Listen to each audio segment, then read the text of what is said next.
the recording. Okay, well, welcome, you who show up. For showing up, you get a hard copy of the syllabus. How about that? If I may. Come around here.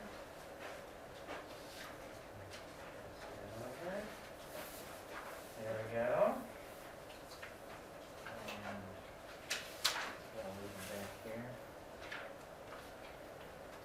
Okay. Wood structures. Wood framing. Well, okay. Today we're going to go through a little bit of an introduction. I'll show you how the course is set up, and we'll look at basic kind of introductory properties to wood, you know, different wood products and things. The course is primarily based on the code. This is the NDS, National Design Specification for Wood. I believe the current one is 2018. There was a, where did I see that? I think it's in the PowerPoint here. It shows you how you can get a student copy. It costs, I think, $65, but normally it's double that price, I think, so it's a pretty good deal. And here, I got room today. And we'll also, I mean, this is probably the best textbook for wood. This is Breyer's book. It's been around for ages. I mean, believe it or not, when I took this course, I did take this course as a grad student decades ago. We used this book. It was maybe in the second edition by then. Now it's probably in this is the 6th, but I don't think it's the newest. There may be a 7th. I mean, you certainly don't need to get the newest one. The newest one is, like all these textbooks, is like a couple $100 probably. But if you go back an edition or two, there's very, very little difference. And the price drops drastically. So if you want to get a copy, just as a reference, or it does have a lot of good information in it. You might look into that. You guys that just came in, did you get a syllabus? They're on the corner of the table there. Okay, well, let's see. My office is right downstairs. If you go, depending how you came in, if you go down the stairs that are that way, and then out toward the exit of the building, the back exit that's toward the parking lot, right before you go out, there's a hallway. Actually, if you're exiting, it would be to your right. And my office is down there, kind of hidden underneath some well, it's back and actually faces the parking lot, so it's on that side of the building. I'm here like every day. Usually have classes in the morning, so afternoons are probably better if you want to come and chat about something, but or just send me an email and see when I'm there. Okay, let's see if this works. Okay, first thing, not working.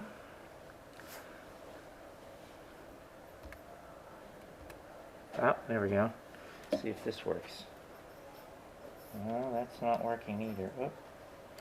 Oh. Well, wait a minute.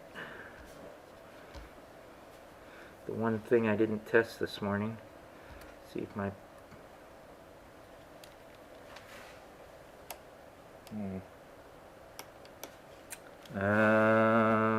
Wait a second. See if I can get the whole point of using this huge tablet is I can write on the slides, but for some reason it doesn't want to do that right now. Let me see if I can.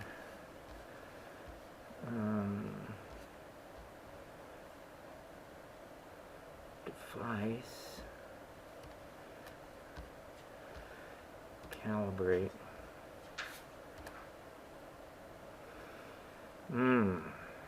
Well, let's see if it goes to this one. Oh, that was wrong. Sorry. There we go. Get my pen turned on here.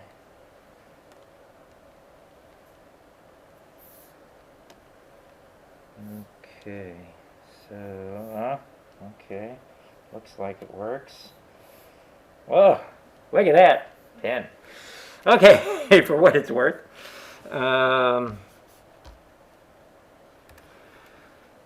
So this is what you've got in your hand. We meet here every Tuesday and Thursday. There are homework problems which are a major portion of the scoring in this course.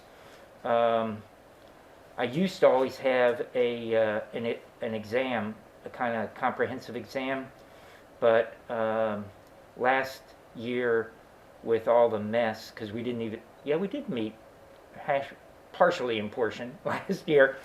We kind of got away from that and used weekly quizzes.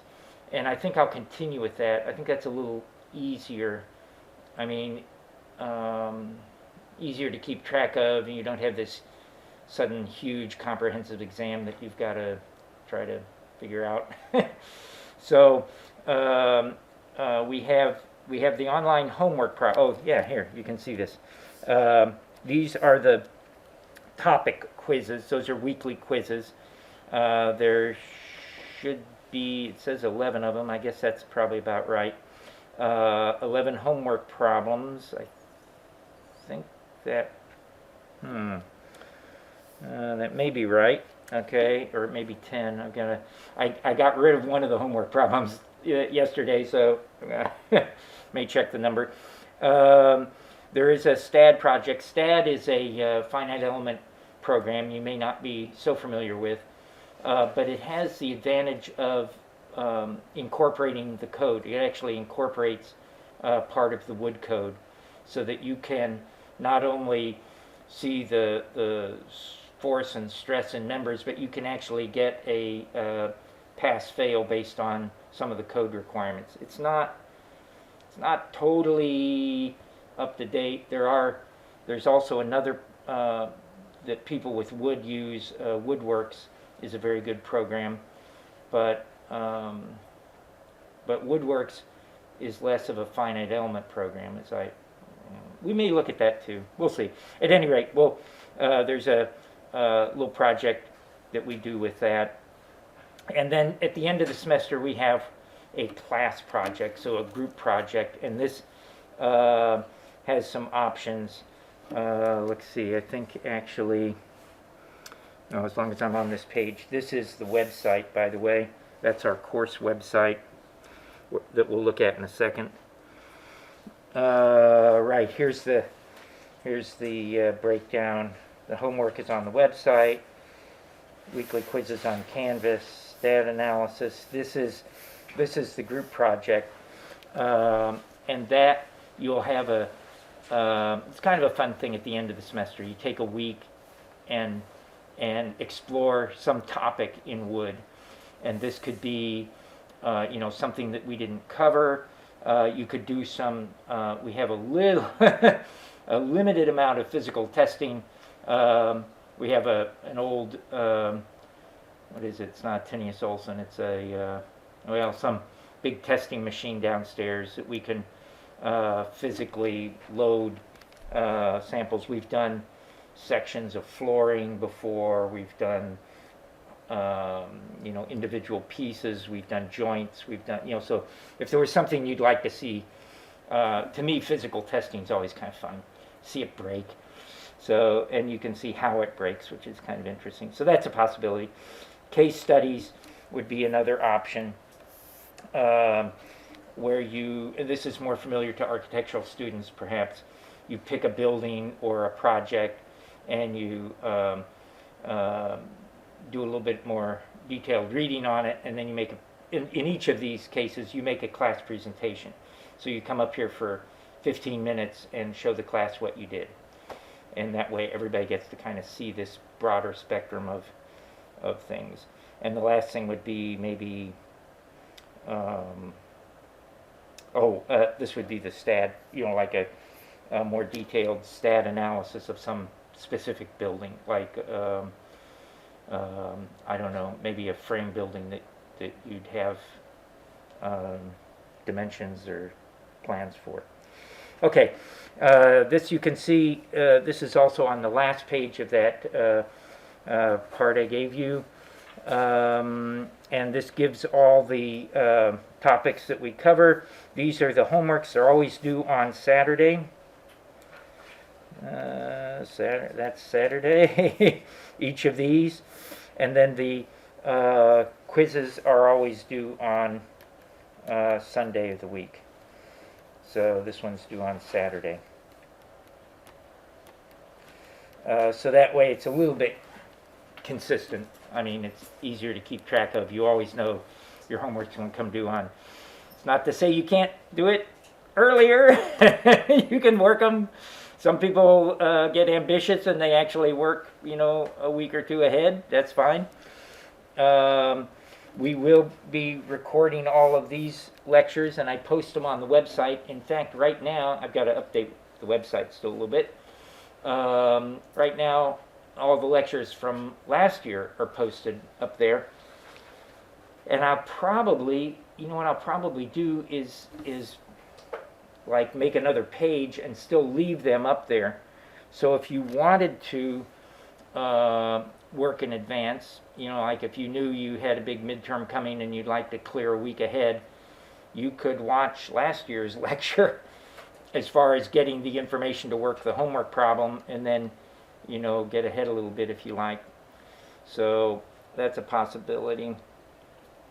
You can see we cover a lot of these topics, starting with sawn lumber. We'll look at a few special things, fun things like grid shells. These are all the engineered products. Box beams, we're going to do that one. And other engineered products, glulam, CLT. This is the week that we take the STAD project. That's that thing. So there is a facility, a room downstairs, almost directly below this room, I think, that's a computer lab, and we'll go in there for one day, and that way you can all kind of be working, and I can walk around and help you if you have any problems setting up the program to run in STAD. Then this year we actually get back to having winter break. How about that? Last year we didn't have winter break. Somehow we skipped it. Or maybe we had it at the beginning of the semester. Then we've got, a few other topics: engineered products, diaphragm walls, shear walls, metal connectors. Take a little bit of time to look at timber frames, which is kind of a favorite topic of mine. I've worked on a timber frame or two when I was in high school, last year of high school and freshman year of university. My father enlisted my brother and I built a log cabin, which was quite an interesting project. Anyway, so we can look at also more modern timber construction. Let's see, and then this last week is the this part here. That's the student reports. So you'd each take like 15 minutes. I think there are close to 20 of us in here if everybody arrives. And we'll look at the what you get into there.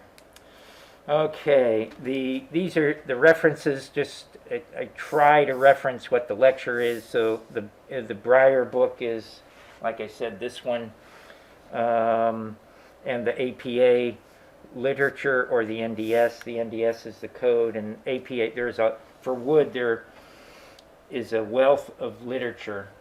APA puts out a lot of it, and actually is a supplement to the code, because a lot of, for these engineered products, particularly like these things, the strength values are not given in the code. There's a little chapter in the code that may talk about this and give kind of general criteria for it, but in the end, the manufacturer produces it, and they're produced in a wide range of strengths and lengths and sizes, and you have to go to the manufacturer's literature to get the details on designing it. So yeah, we'll take a look at that too. Okay, let's see if this works now. Oh, but it went backward. Didn't that go up? No, I'm sorry. I thought this was the opening slide. Okay, I got confused. Yes, okay, this is some of the textbook information.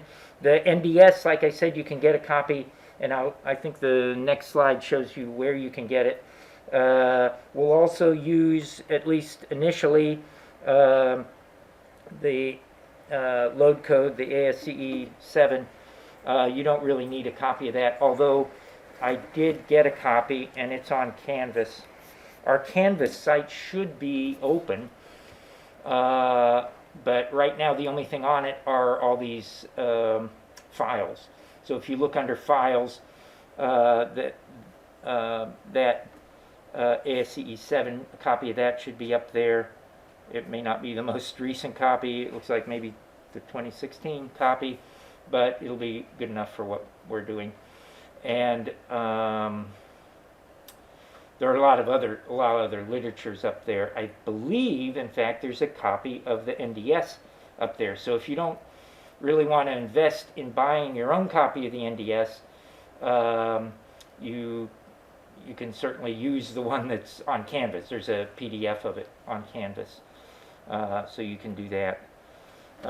If you do want to invest in a copy, this is how you do it, and hopefully this still works. They sent me an email recently, and I couldn't find it last night, but I'll check, kind of updating the information of how students get this, but I think this is still valid. You have to first get a membership, and I believe the student membership was free. I think you get a free, it's like a 6-month membership for free if you're taking a course. Yeah? Do you know how often this is updated? Like, oh, the code? Yeah. Oh, like most of them, it's, I think, like on a 4-year cycle or something. I have to think, because I got so many codes that I forget which one's where, but it's something like a 4-year cycle. It's not that often. So this is 2018. What do we? Yeah, I don't know. I take it back. We're probably up to. There may be a 2022 coming out. I'll have to look. I'll check that and see. I mean, as far as right now, I think the current one is 2018. See, yeah, there may be one coming out late, but it would come out later in 2022. It's not out yet. But there may be one coming out pretty soon. So then maybe you'd rather not invest in buying one if it's going to be outdated in a couple of months. But like I say, the PDF of the 2018 is posted on Canvas, so you can use that. Anyway, so this would be how you get it in any case. And if you want to wait, I mean, it'll say on that website, that would be the place to look. This, the American Wood Council kind of hosts the code. So you could look, and if there is one, yeah, you can tell me. I'll look after class myself, but it would say when the next one's coming out, probably. Let's see. Okay, so that gives you sort of an overview of the course. You can look over this and see what else is on there. Oh, you know, the one thing I didn't do is show you how the homework problems work. I'll tell you what, we got enough time today. Let me see if I can do this. I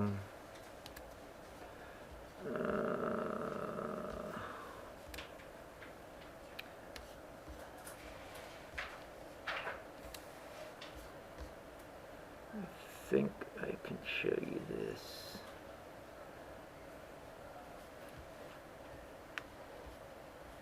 Is that going? Is that up there? Sort of. Gotta make it a little bit smaller.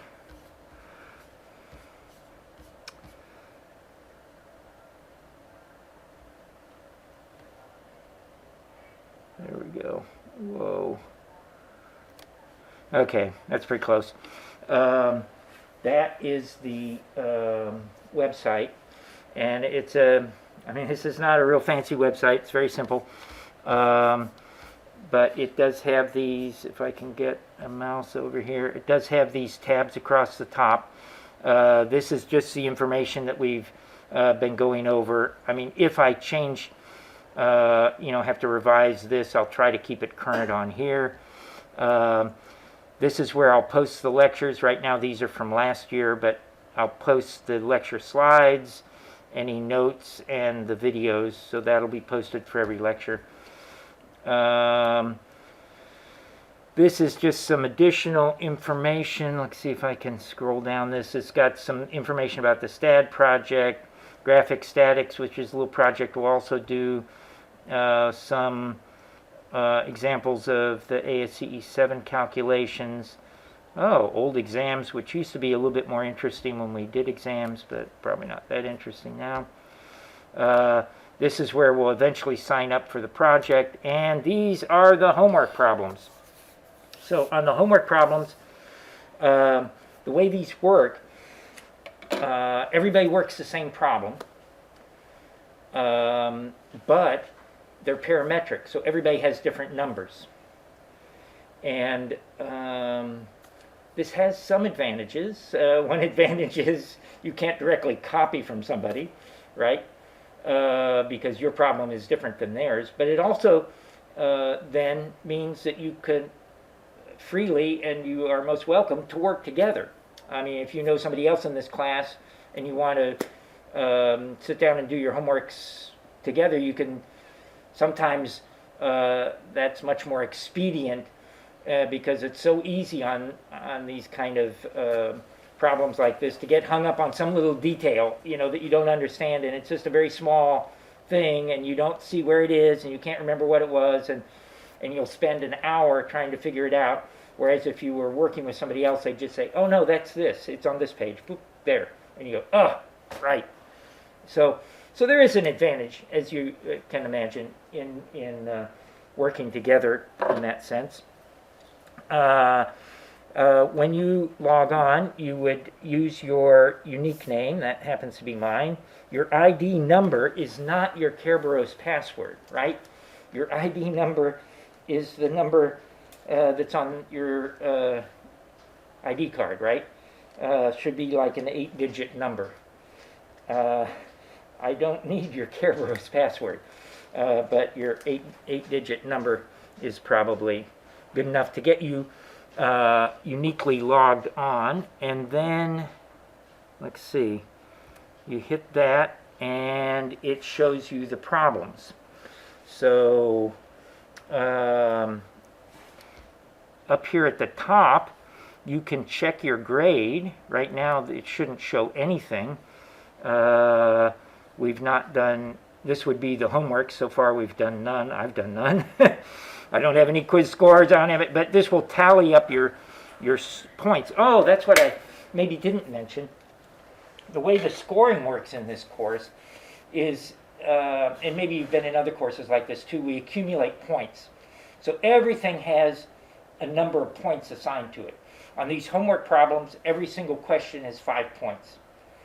And what you do is you kind of collect these points, and the points total up, and then give you your final score.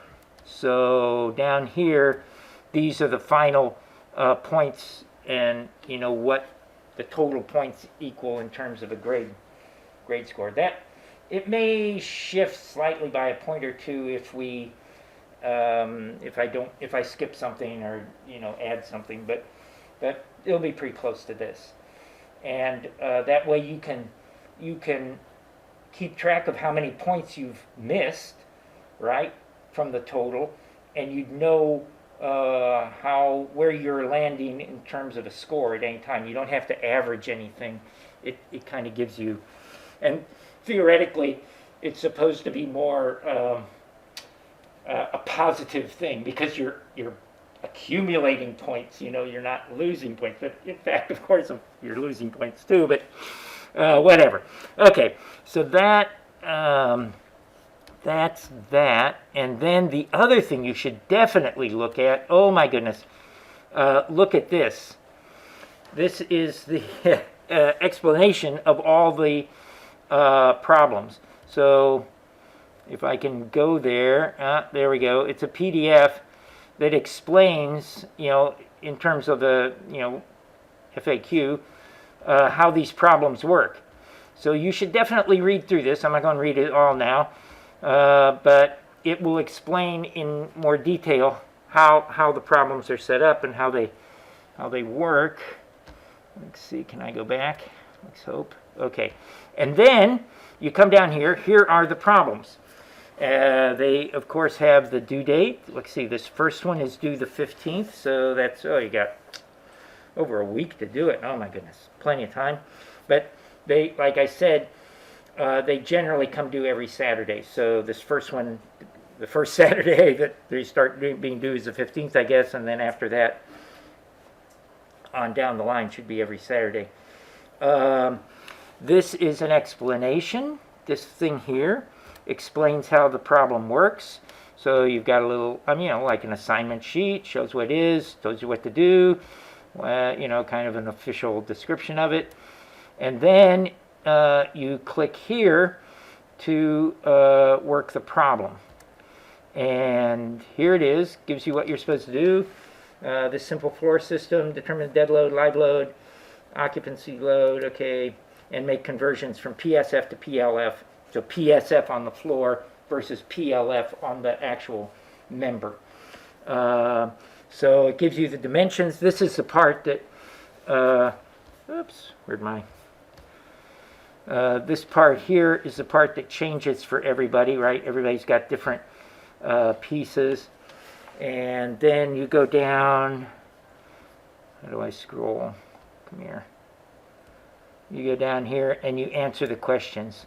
So, I didn't bring my calculator, so I probably won't get this right. Dead load of floor joists, and the dead load, it's asking it in PLF, right?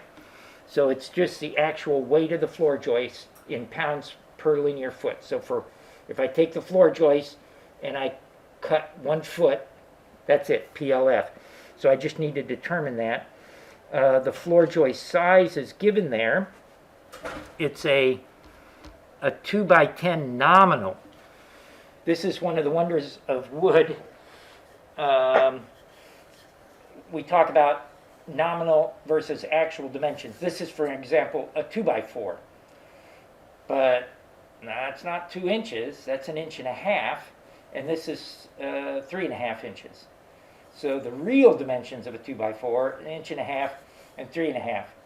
And it's not like, I heard somebody talking about this one time and they said, yeah, back in the day a 2 by 4 was 2 inches by 4 inches. Now, they just rip you off, they cut it down.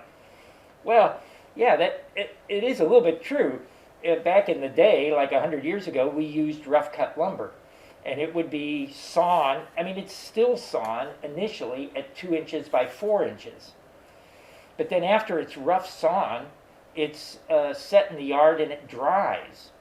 Well, as it dries, it shrinks. it shrinks and also doesn't shrink evenly.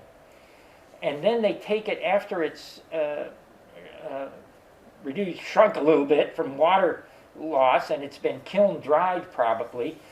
Then they run it through planers and surface it on all four sides. That's S4S, right? Surface four sides on all four sides. And they round it off a little bit. And that makes it, much so easier to work with. You don't get splinters every time you touch it.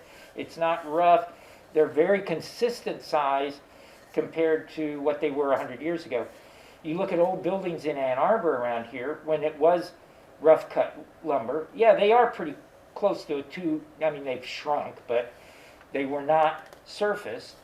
So first off, they're a very rough finish. They're bigger, but they're also less even. So when you build a stud wall, instead of them all being the same thickness, some are a little bit thicker and thinner, right? Well, if you tried to put gypsum board on that, you'd probably crack the gypsum board, or you'd certainly notice your wall being kind of wavy. So that's not any good. So the way, actually, on the older walls, the way that was solved is they didn't use gypsum board. They used wooden lath. They strips of wood lath, and then they cover that with plaster, or maybe wire first and then plaster. So, if you're doing it with plaster, you do it by hand, it doesn't matter if it's a little bit uneven. You smooth it out with your work, or, maybe it isn't quite even. But nowadays, we don't mess with that. We do it with gypsum board, so it's important that it be... Anyway, that's kind of a long explanation of why it's important that it's surface four sides. So our...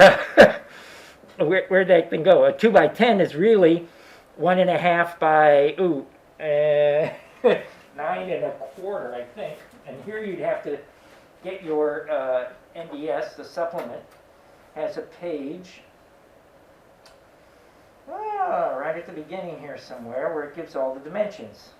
This is page 14 of the supplement, and it has all the dimension lumber listed, and a 2x10 is 1.5 by 9 1/4. I was right, and it also gives the area 13.88. So I'd want to take, how would I want to figure the weight? I'd say the area in inches squared over 144 to put it into feet times the density, right, in pounds per cubic foot. So this would be 13.88 divided by 144 times the density, which hopefully it gives me. Wood density is 45 times 45.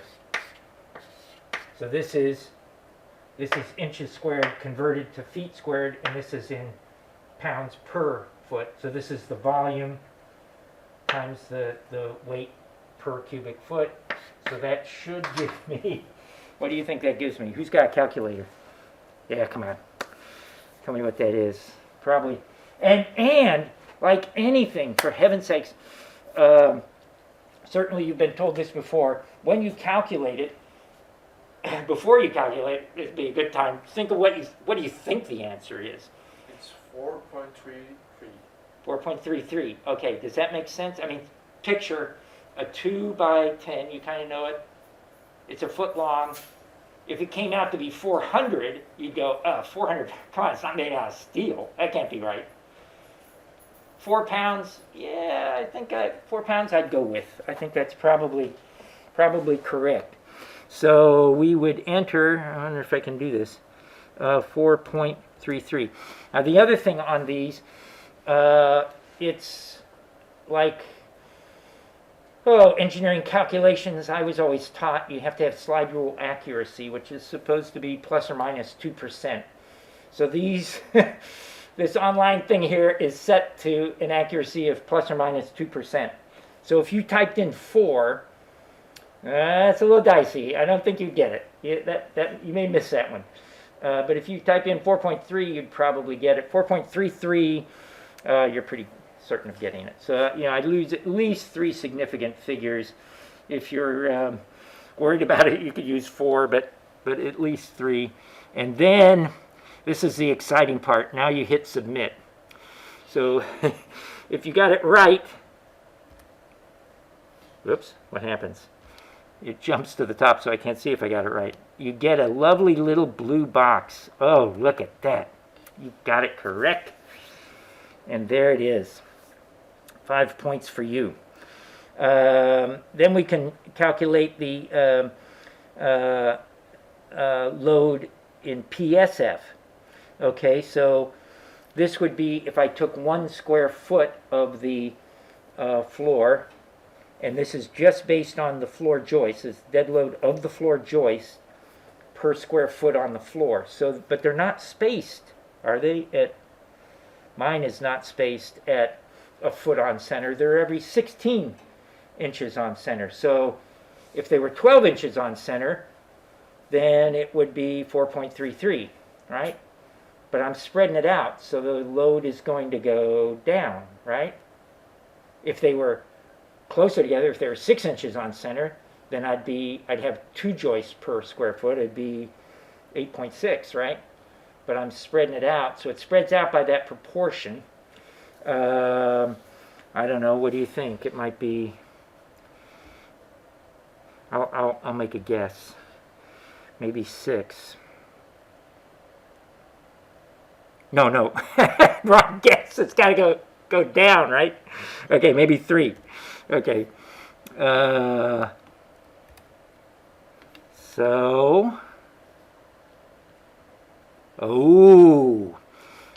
if you make a guess and your guess is wrong, it gives you 1 chance. So, and this is actually in there not for making guesses, but assuming you made a typographical error. You calculated it correctly, but then when you were typing it over from your calculator, you got the decimal place in the wrong place, or you did something wrong. Okay, so it'll give you this little orange screen. Okay, now it becomes critical. Your answer is flawed. You've got 1 more chance, just 1 more chance to submit. So what you submit on the next time counts. So maybe you'd want to calculate this. You'd say, oh my goodness, okay, this was 4.33, and that's in PLF. So if I take the PLF and multiply it by a ratio, and the ratio is something to 12, and I want to make it go lower, right? So it must be the on-center spacing over 12. So if I had, no, that's wrong. So if, okay, I don't memorize these formulas. That's why it takes me a second here. Okay, so let's see if this makes sense. If I had 12 twelfths, that would be 1. Okay, if I had 12 6, if it was 6 inches on center, then that would be doubling it. Okay, so this looks right. So this is then 4.33 times 12 over, did we say 16? Can you see it? 12 divided by 16 times 4.33 is what? 3.24. Well, I wasn't too far off with my guess of 3, was I? Okay, so we got 1 more chance here. 3.24. You think that's right? You'll go with that? Okay. Hopefully. Bang. And then it bumps up. What? Oh, hooray! Woo. So you can see it's very exciting working these problems. Particularly if you get a orange window. It's suddenly very stressful. You got 1 more chance. But if you totally screw it up, I had people, when I first started doing these problems, of course it was just one problem, and people would say, Mr. Von Bulow, you know what? That was a very interesting problem. Working through it, I learned so much. Every step of the way, I mean, I'd enter an answer, and actually it would be wrong, but then I could see the right answer, and I was able to figure out what I did wrong, and do the next step, which I also got wrong, but I was able to figure. And by the end of the problem, I understood it so well. Unfortunately, I missed every single question. So my score of 0 does not really reflect my understanding of the problem. So I said, okay, all right, so what we do is if you totally screw one up, you can forget that one, and I think you go, let me see where you go here. You can go up here, and there is a data set 2. We were on data set 1. If you pick data set 2, bang, suddenly your numbers are all different, or at least a little bit different, and you've got a fresh try. So you've got 2 chances. For the undergraduates, we actually give them 3 chances, but I figured, okay, you guys can do it in 2.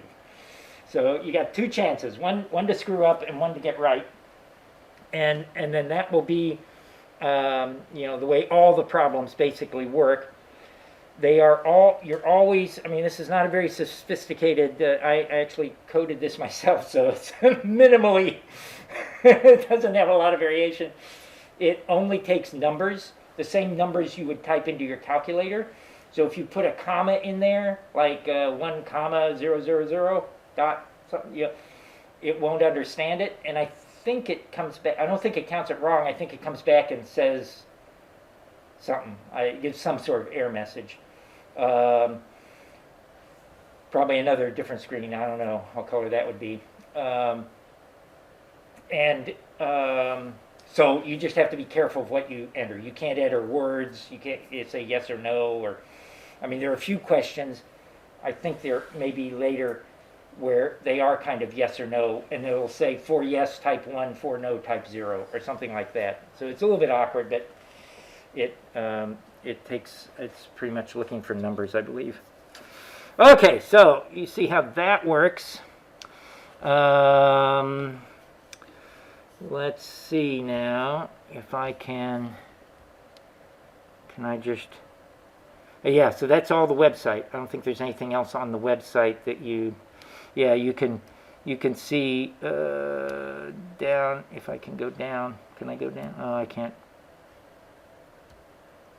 I can't see the bottom of this. Well, if you could get to the bottom of it, you can go to other problems, but that's all right. Okay, so that gives you an idea of how the websites work. Now we'll look, what do we got? Yeah, about a little over half an hour.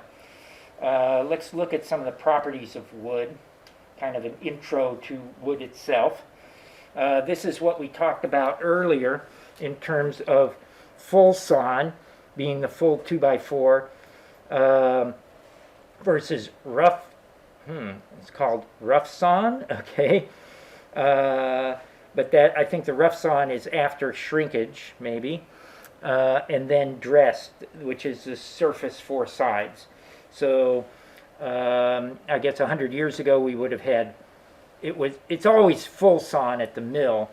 After it dries, I guess it's approximately rough sawn size, and then once it's dressed, it's down to our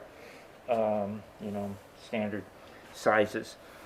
You could, if you went to a mill, you could probably still purchase rough sawn wood if you wanted, but I can't think why you'd really want that particularly. There's a little bit of nomenclature that goes with this. We have 3 classes of wood. And the classifications are based on size. Boards, which are like boards, right?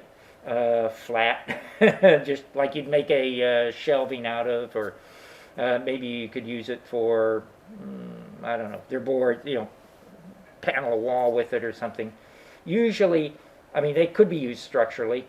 You could make them, nail them into a box and use them as a box beam or a box column or something. Those are boards. Dimension lumber is the normal construction lumber. Where'd my 2x4 go? Oh. And that ranges from, it's the smaller dimension sizes, 2x4s, 4 bys, up to 5 inches. So when you get to 5 inches, it's considered timber. So the sizes below 5 inches, which would be 2s and 4s, but also deeper. I mean, as one dimension. So a 2 by 10 is dimension lumber. A 2 by 4, a 2 by 12, a 2 by anything would be dimension lumber. But a 5 by 5 then becomes a timber. There generally isn't a 5 by. It would jump to a 6 by. It would be the next standard size. I think, let's see, if you look in the NDS, the same page I was on there that I got the size before. Oh, where was it? Okay. It's before the, this is on page 14. It lists first all the dimension lumber, and then these are all the timber sizes. So it breaks it up for you, and it starts with 5 by 5s. Now the sizes they list in here are all the official sizes, I guess, but they're not necessarily available. Like a 5 by 5 would be a very unusual size. You would have to probably talk to a sawmill to have them specially cut it for you. I mean, it's in the table, but it's not necessarily produced. 6 by 6 would be the normal size. They're usually like 3 bys. Sometimes you can get 3 bys, but 2 bys, 3 bys, 4 bys, 5 bys, probably not. 6, 8, 10, yeah, okay. Well, maybe it's only, well, maybe I'm wrong. Maybe you can get 5 bys somewhere. Anyway, so these are all the sizes that are readily available, and the table also gives all their weight by their density. It gives you the weight, so you don't even have to do this calculation. We could have looked up.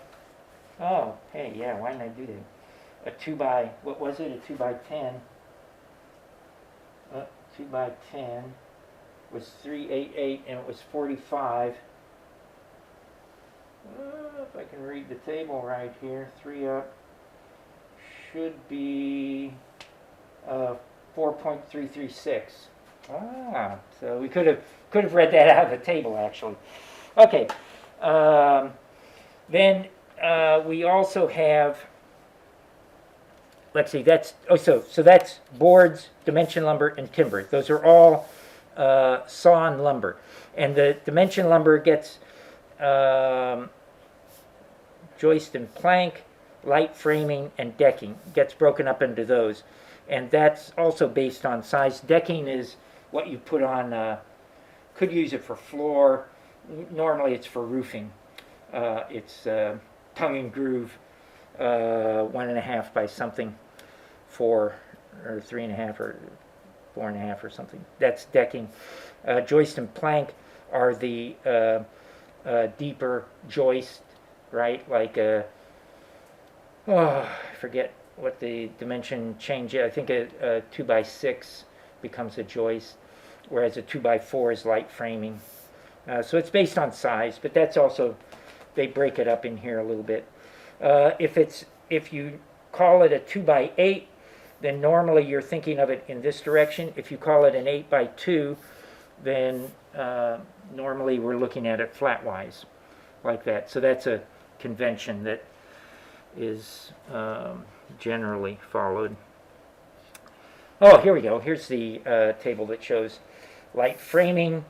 Yeah, they're all 2 by 2s or 2 by 4s. Oh, a 4 by 4 is still considered light framing. So 2 bys and 4 bys.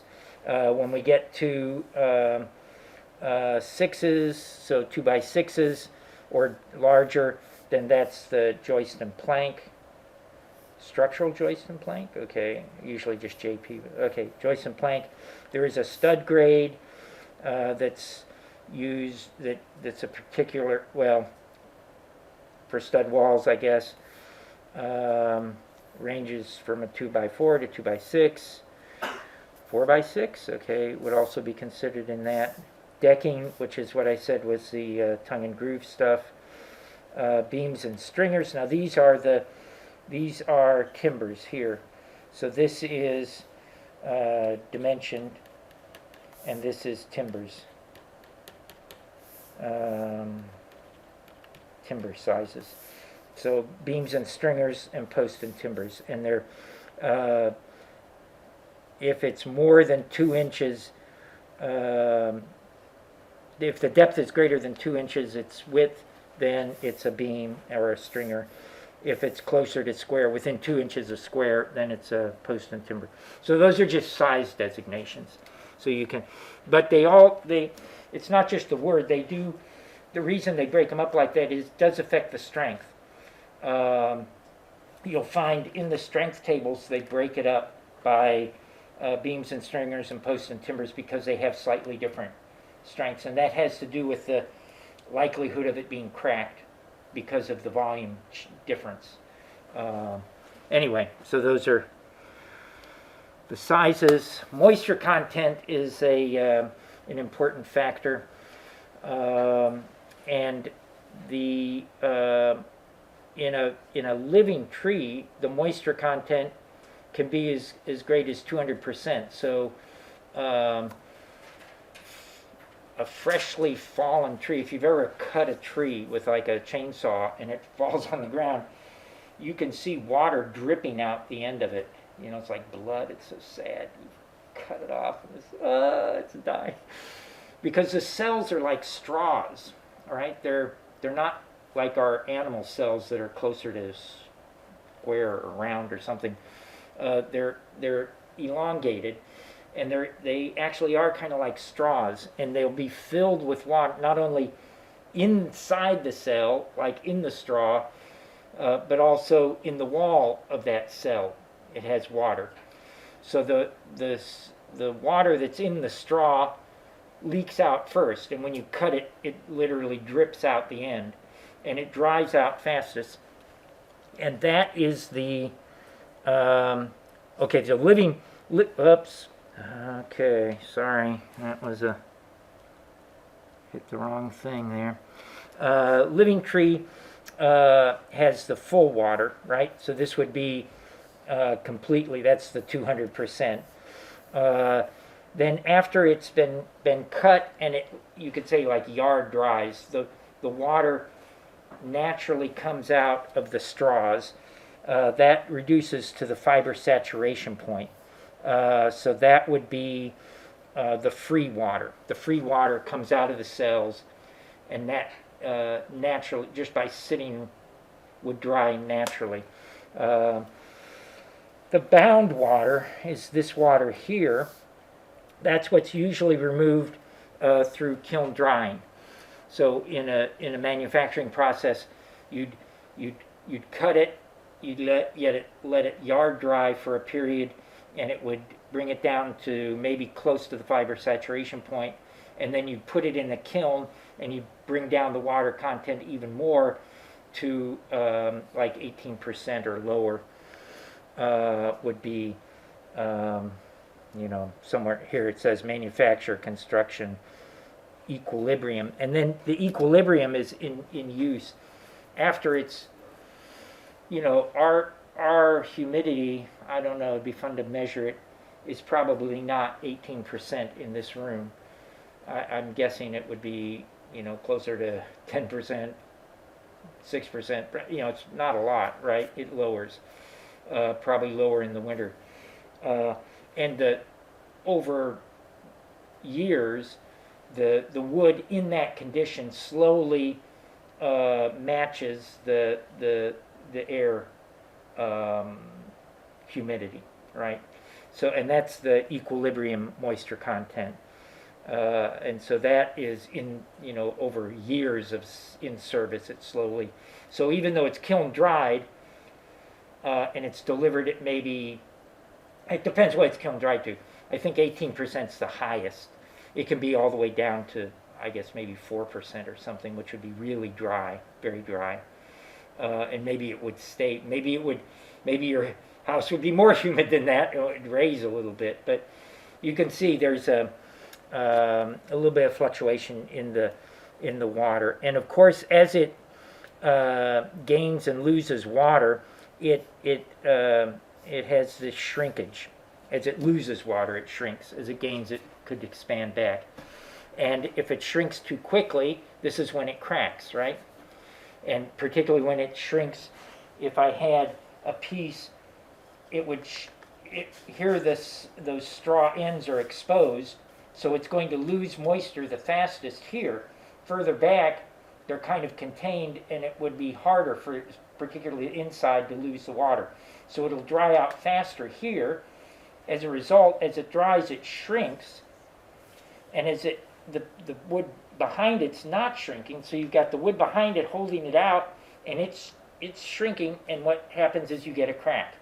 It pulls it apart, because this shrunk, and it then leaves that crack. And you'll see on the ends of boards particularly, you'll see cracks because of that shrink. It wasn't controlled enough, I guess, and it shrunk and cracked. Usually not too badly, but if it's not controlled, it could be a problem. You can see it's also, the shrinkage is not the same in all directions, right? And it's also dependent on the wood type, and it's also dependent on the grain. So there are a lot of factors that play into that. So this is part of the organic nature of wood, right? It's not steel that is going to be always the same size. It in service will change slightly depending how it's cut. You can see how it would shrink differently. This would be the cut that would be rift sawn, right? And that's where there is the most controlled shrinkage. That's usually the strongest wood. If you had some project that where it was incredibly important that the wood remain the dimensions it is and not warp or anything, you might specify rift sawn wood. But it would be very expensive, because you can see that's not an easy thing to cut. Right? You can imagine, how the heck are they going to cut that in the mill? Not easily. So that's very expensive. Usually that's not even available. Plain sawn is the cheapest. It's what you go down to Lowe's and you see that big pile of wood, and the 2x6s, and half of them are cup shape, and you have to go through the pile to find the one you want to buy because they're all warped and stuff. Okay, those were plain sawn, and depending where they happen to be, it could be, if you got this one plain sawn, that would be great, right? That would be a perfect board, but more likely, that's only a few boards there, that, as you get toward the edge, they're more likely to cup like this, right? So these guys here are those guys, and the ones in the center maybe are more like that. Okay, quarter sawn you can get, and that would be normally the wood that if shrinkage was a problem, you might specify quarter sawn wood. And you can see that it's not quite as good as rift sawn, but you can also see, you could manufacture that maybe. All you have to do is quarter the log and then slice it. So most sawmills, as an aside, nowadays, they don't use, if you remember from films or something, the huge blades. I can remember going to sawmills. I used to live down in Tennessee that had those big blades, like a 12-inch circular blade that they'd saw with. Pretty rarely nowadays. That'd be an older mill. Usually now it's all done with band saws. And the reason is there's much less waste. That band is, like not very thick, 1/8 inch at most, 1/16. That steel band. Whereas those big circular blades were, to prevent them from warping, we got a 12-foot disc of steel. It was pretty thick, and you'd lose, over an 1/8 inch probably. Okay, well, let's see. What else can we say here? A little bit about the drying process. This is what we were talking about, yard dried, with the little stickers in here. These pictures are actually from the mill down in, it's called Hardwoods of Michigan, I think. It's just south of here, where they specialize in hardwood, which are the deciduous trees, oaks, maples, hickory, and they gather it from a a three-state area, I believe. Indiana, Ohio, and Michigan, and they bring it together and they saw it, and it's a big yard. Produce a lot of wood and then export it all over the U.S. or all over the world. I don't know. A lot of wood produced, and they've got a big yard that's filled with these drying like this, and then they bring it in. These are the kilns, and the kilns are not super hot, but they're controlled humidity. So they lower the humidity, and they also have some temperature. There's also a heat treating that you can do where you deliberately raise the temperature pretty hot, but that's not to dry it, that's to kill the bacteria that might be on it. And this is for export. If you were sending it to, I don't know, Canada, or maybe from Canada into the U.S., I don't know, you'll see this one here is marked kiln dried, heat treated. I would say high temperature. Heat treated. It's just heat treated. This is I could pass some of this stuff around. Spruce pine fir, grade number 2. You can just see what a stamp looks like there. Let's see. Okay. Yeah, these are some of the grades. That one that I just handed this gentleman here was similar to this. The grades usually include the wood type. So this is spruce pine fir, and the wood types are specified in the code. Can you just hand it over? Yeah. You could just pass it around. The wood types are not species. I mean, they're groups of species. Like, first off, think how many species of trees must be in the U.S. Oh, wow, hundreds, right? Well, we don't want hundreds of different categories in the code. We want to group them together by strength. So what they do is they take all the species that are characteristically, structurally the same, and they put them in a group. So spruce and pine and fir is a group, and you can look in here. It'll tell you exactly what species are. So spruce pine fir, this is on page 6, alpine fir, balsam fir, black spruce, Engelmann spruce, jack pine, lodgepole pine, red spruce, white spruce are all gathered together in spruce pine fir. And then there are other southern pine. There isn't actually a species of southern pine, but it includes loblolly, longleaf, shortleaf, and slash pine. And there's a spruce pine fir south, which includes slightly different ones. So those are designations, types of wood that are based on the species. Okay, then we have, in grading, we can have it visually graded, and this is where somebody is standing on it used to be, it's not like this anymore, I guess, but it used to be, and I was told this at a sawmill, the person who is selected as the wood grader, and the wood comes down the assembly, after it's been sawn, and he visually looks at it and grades it. And that was the person with the most experience and the least number of fingers. And in those old mills with this was a mill with a big circular saw, there'd be a lot of workers that did not have a full set of 10 fingers. So probably a big reason why they switched to bandsaws was very likely that you'd get a little too close, or I don't know how you'd lose a finger, but it was possible. Anyway, nowadays it's done, they're scanned, I believe. They come down a line, and there's a scanner, and it reads the knot holes, and it reads the pattern of the grain, and it checks it and grades it based on that. So it's an appearance, in any case, is the visual grading. Machine evaluated, MEL, is actually X-rayed, and it's just reading the density.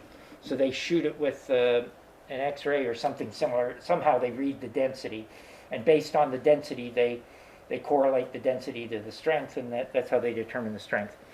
Machine stress rated is the most accurate. That the piece of wood comes down the assembly, the line, and there are 3 rollers, and this one pushes, and it causes a deflection, and it then reads that deflection. So as it comes down, those 3 rollers, the one's on a hydraulic pressure of some sort that causes a deflection, and it just reads that deflection, and based on that deflection, then it back calculates the strength. So here it can actually give you the strength. This is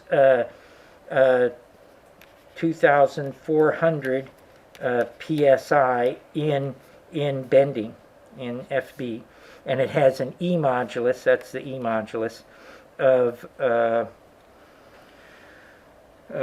2 times 10 to the 5th, I guess, or something. I have to think about that. This is Doug Fir, machine rated. This is probably the mill number 12, and it's by that WWP. Okay, that grading rule. Okay, a little bit about the growth characteristics. Let's see, this is, of course, you realize there is the heartwood, the darker portion in the middle, and the sapwood, the outer side, outer part, which is the more growing, or transports, I think, more water. There's not a great deal of strength difference between heartwood and sapwood, I don't believe, but there is a more of a strength difference between late wood and early wood. And depending on, I mean, the late wood, which is the darker, this would be this darker part here, right? Grows more slowly. It's late in the summer, I guess, and that slower growth is then denser and stronger. Whereas the early wood would be the spring growth, and it grows faster and then is less dense. So if you look at, that's the rings you see, right? I don't have a piece that really shows that real well, but the rings you see are light and dark. And of course those, you count the rings and you can figure out the age by years. Every year there's a cycle of spring and summer. And right, and so that adds up to the age of the tree. So you'd count the dark ring, right? I mean, you'd say like 1, 2, 3, 4, 5. That would be how you'd count the age, not every single one. At any rate, trees in the south have a warmer spring. They have a longer period where they have that early growth, so they tend to have more of the early wood and less of the late wood. So southern grown trees tend to be not quite as strong as some of our trees up here in Michigan, which have more slow growth late wood. So our Michigan trees have a larger dark stripe and a smaller white stripe. In the southern trees, it's reverse. They have a larger white stripe and a smaller dark stripe. And that's why you'll see in grading, they'll say Doug Fir North versus Doug Fir South, or something like that. And it makes it a little bit difference in the strength. Trees also get knots from their branches, and knots affect the strength of it. Can cause produce cracking around the knots, and that the grain has to go around the knots, so it's kind of a defect. Another defect would be the splitting, checks, shakes, and splits. Checks and splits are seasonal defects. So this I guess would be a split. Let's see, where are the splits? A split, I would call that. That's when it dries and it splits. Yeah. Also, why would you want to use like the north versus the south? Well, usually it's not that you can select. I mean, you go to the lumber yard and that's what is available. So most of the wood up here is going to be, if we went to get Doug fir, it'd probably be Doug fir north. But it makes a strength difference. So when I go to calculate the strength, I have to make sure I use the values for Doug fir north. And if I'm down south and I use Doug fir south, I use different values. So sometimes you might be able to have a choice. Maybe in Ohio they have both, I don't know, but depending how it's imported. But usually you just have to make sure you're specifying that you get the right strength values. Okay, so this would be maybe a drying a split. The checks, if you look, I'm going to sneeze. It's a problem of wearing these masks. These are checks. If you look real closely in this, there are, I think those are the checks. And they are splitting radially. The grain's like this, and it's shrinking, and it's causing splits radially around the grain. Those are called checks. And the last one, so both of those are drying defects or seasoning defects. And that's what they try not to get when they kiln dry it. They try to minimize those. Shakes are a little bit different, and maybe you could call this a shake here, or this a shake. Shake is or maybe this one. Shakes are delaminations of the layers. And the reason that is a growth defect, it happens out as the tree's growing. What happens is the tree was subjected to a high level of wind, and it bent it beyond its capacity, basically. And it would split like this. The grain's going like this, and the split goes this way as the tree bends. So if you were out, you can maybe imagine this. You're out in the woods at night, and the wind's blowing really hard, and you could hear the trees creaking. And that creaking sound, to some extent, is it breaking. It's splitting along the grain. It makes it, it makes noises. So I can think I've heard that at night. You hear it at night because it's quiet. Otherwise, maybe, I don't know. You'd hear it during the day too, whatever. But that's a growth defect. And where that's a problem is if there was a forest that was subjected to a high level of wind, maybe there was like tornado or a hurricane that went through, then that whole stand of wood is probably damaged. Could be damaged from these shakes. And they'd have to test it, as they were using it, and maybe reduce the strength of it a little bit. At any rate, it does affect the strength. Other things that affect the strength, and this goes into the visual grading, the number of knots, the slope of the grain. The grain, here's the grain going, like this. It's not perfectly straight, so it's, got a ratio of, 1 to 8 or something, whatever that slope is, and the slope of the grain affects the strength. And so that goes into the grading, the visual grading. If you look at really good wood, it's got straight grain. Doesn't have that slope. Okay, we got maybe just enough time to look at a few products here. Maybe I can pass some of these around. This is glue lam. Glue laminated. It's one of the older products. It's been around for quite a while. It's made from individual, usually dimension lumber pieces that are glued together, basically. And the one advantage of this is you can tailor the grade that you put. If this were going to be a beam, the highest level of stress would be the top and the bottom, right? So you can put the highest strength wood at the top and bottom, and a little bit lower strength wood in the middle, and it'd be more economical. So you can. What is this numbers? This is the grade number. That's the same as what I've got up here. This is Doug Fir Larch.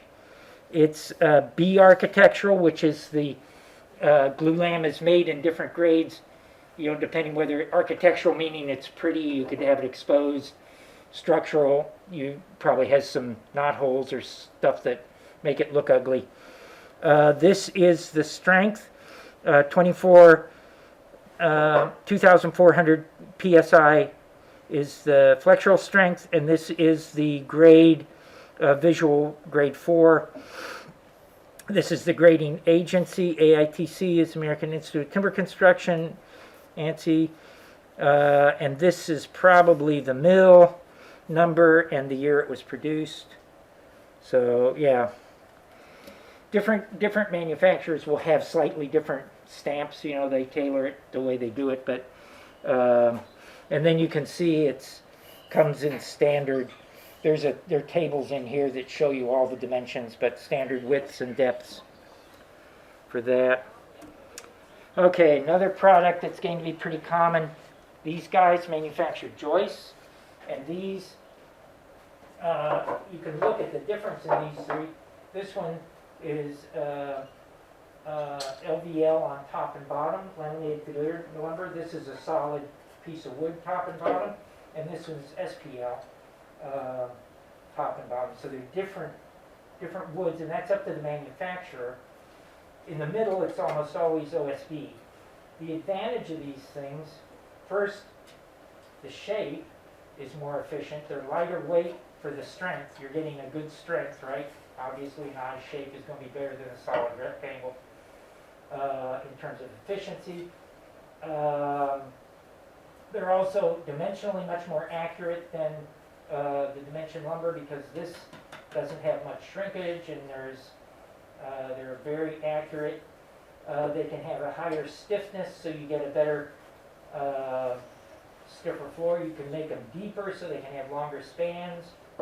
So there are all sorts of advantages to these things. They tend to be a little bit more pricey. They're a little bit more expensive, but not outrageously. The only disadvantage that I'm aware of, besides the fact that, in honesty, they look kind of ugly. I mean, if you had them exposed, I don't think I'd want that exposed. If you get the OSB wet, you're going to have a problem. And this would be like really, not just humidity, but running water on it. And this would be, I mean, in my mind, I would never put them under a bathroom. I mean, it's just too great of a chance that your tub's going to overflow, it's got a leak that goes on for a few months that you don't realize or something and gets water on, and then you would have a problem. But they are used. I mean, there is no restriction on them except you're not supposed to get them wet. And they're we'll look at these later in the semester, but the information on them is mainly from the manufacturers. This is the composite lumber. LVL is the laminated veneer lumber. That's this guy here. It's laminated the same as plywood, except the grain, it's not cross-laminated. It's all the grain goes in the same direction. So it makes it very efficient as a beam. So those are used as beams. LVL. PSL is parallel strand lumber. So this is kind of a beautiful thing. I think there's a big, if you go down just around the corner here, there's a hallway. Well, we should take a field trip there sometime. I don't have time now. Next class. And they've got a table made out of this as well as some other things. That's a parallel strand lumber. That's strips that are then glued together.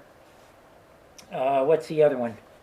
Laminated strand lumber. I don't have a stand. It's just the same as parallel strand except different scale. And then this, almost up to the end here. This is OSB. This is panels, right? Panels. OSB and plywood. Plywood is the oldest manufactured product. They started making plywood, 100 and I don't know, 150 years ago, 100-something years ago. And they made it, at first, there were presses that you know, turn by hand and press it together. Now, of course, it's all automated. But there's, plywood is also layers, but they're cross-laminated. And that way it has less tendency to split. This is the OSB, which is also used as panels. It's also cross-laminated, but it's out of chips. So instead of a continuous veneer like the plywood, you just have chips that are piled up, and then piled up that way, and piled up that way, and they're all pressed and glued. This has a little bit more trouble in water. I mean, it's a little bit more water. I mean, you can use this as a marine grade. You can build boats out of that, but I don't think you can build boats out of OSB. That would probably not work. Okay, I think we're about out of time here. Last one would be cross-laminated timber, and that, I do have a sample of it. Oh my gosh. This is a rather lousy sample, actually. They sent it to me. It wasn't dried too well. I don't know if I'd buy wood from these people. But maybe in bigger pieces it's not as susceptible. But cross-laminated, usually it's thicker than this. It's like, you can think of it as plywood, except instead of being veneer, it's made out of dimension lumber. So it's almost like glue lam in plates. And this is getting to be a pretty popular product. It was originally developed in Österreich, Austria, and then spread throughout Europe. A lot of it produced up north in Scandinavia and Sweden, I guess. And now we're starting to produce it here in the U.S. It's getting to be pretty popular. They changed the codes to allow its use in pretty high buildings, like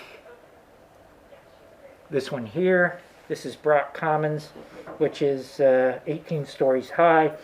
It used to be the highest one. Now they're even taller buildings. Okay, and I think we're going to have to stop because I've already gone over, haven't I? And there's probably a class about ready to kick us out. Okay, so we'll end there. And I had a little video that I think I'll show to you next time. Okay, good.